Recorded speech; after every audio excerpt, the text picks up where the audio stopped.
Oke, Assalamualaikum warahmatullahi wabarakatuh. Uh, uh, Pada kesempatan ini kita membahas tentang konsep pemahaman dalam understanding by design. Ada 6 dan yang terakhir itu adalah pengetahuan diri, memiliki pengetahuan diri, yang mana itu ditunjukkan dalam bentuk satu kemampuan metakognitif. Sebagai contoh itu peserta didik menyadari bahwa ia sering kehilangan fokus dalam membaca teks naratif yang panjang, sehingga dia menyadari bagaimana cara efektif agar dia bisa memahaminya, seperti menandai struktur teks, yaitu orientasi, komplikasi, dan resolusi. Selanjutnya, memahami gaya pribadi, prasangka, proyeksi, dan kebiasaan berpikir. Seorang siswa setelah belajar teks argumentatif, ia menyadari bahwa data dan fakta ilmiah itu lebih sering digunakan daripada opini emosional, sehingga dia dapat memilih strategi belajar yang sesuai dengan gaya berpikirnya, yaitu menggunakan statistik atau mengutip para ahli. Saat membahas topik sosial media tentang manfaat dan bahaya, itu dia juga sebelumnya yang hanya berpikir itu tentang bahaya saja, atau dia berpikir hanya tentang manfaatnya saja. Jadi dia akan mendapatkan sudut pandang baru tentang topik yang dibahas, karena dia telah menyesuaikan adanya argumen dan juga counter argumen. Nah, selanjutnya itu adalah merenungkan arti pembelajaran. Setelah mengikuti pembelajaran teks argumentatif, itu dia bisa mengetahui kalau adanya counter argumen, sehingga dalam menulis teks argumen pun harus menyediakan argumen yang akan menentang argumen utama kita. Nah, selanjutnya yang terakhir itu menyadari apa yang tidak dipahami.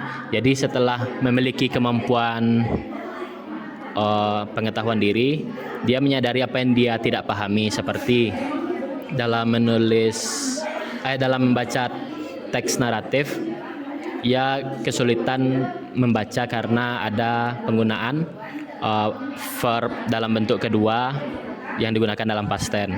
Setelah ia mengetahui itu, dia tahu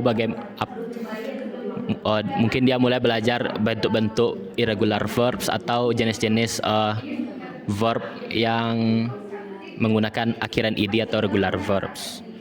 Nah, sekian dari saya. Terima kasih. Baiklah, terima kasih Bang Afif. Dari penjelasan telah Bang Afif sampaikan tadi, izinkan saya untuk bertanya, bagaimana menurut Bang Afif, dari penjelasan tadi Bang Afif dapat membantu peserta didik itu untuk menyadari dan mengevaluasi strategi belajar mereka sendiri dalam memahami dan menulis argumentatif teks, sehingga mereka dapat mengembangkan kesadaran metakognitif mereka menjadi lebih baik lagi. Untuk membantu pengembangan kompetensi kemampuan metakognitifnya tadi, peserta didik, kita sebagai guru dapat membantu peserta didik.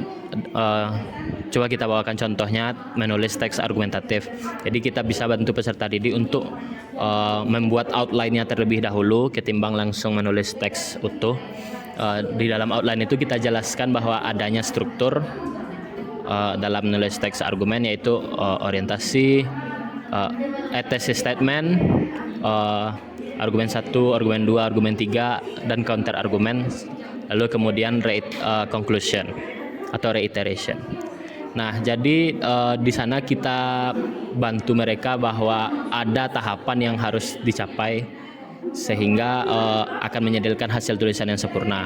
Tentu hal ini tidak bisa terjadi sekali praktek saja. Mungkin ini hal yang sederhana untuk mulai mengajarkan mereka menyicil tugasnya itu.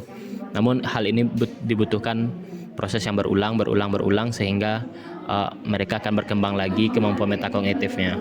Jadi mereka tahu apa yang akan jadi kesulitan, bagaimana mengatasi kesulitan itu, dan bagaimana efeknya setelah ia belajar materi itu.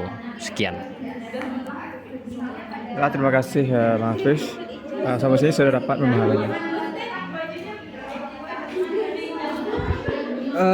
Baiklah, sebagai pengamat saya dapat memberi kesimpulan bahwa baik pembicara ataupun pendengar melakukan diskusi yang sangat baik, ditandai dengan terjadinya diskusi dua arah dan juga pertanyaan serta tanggapan yang saling timbal balik.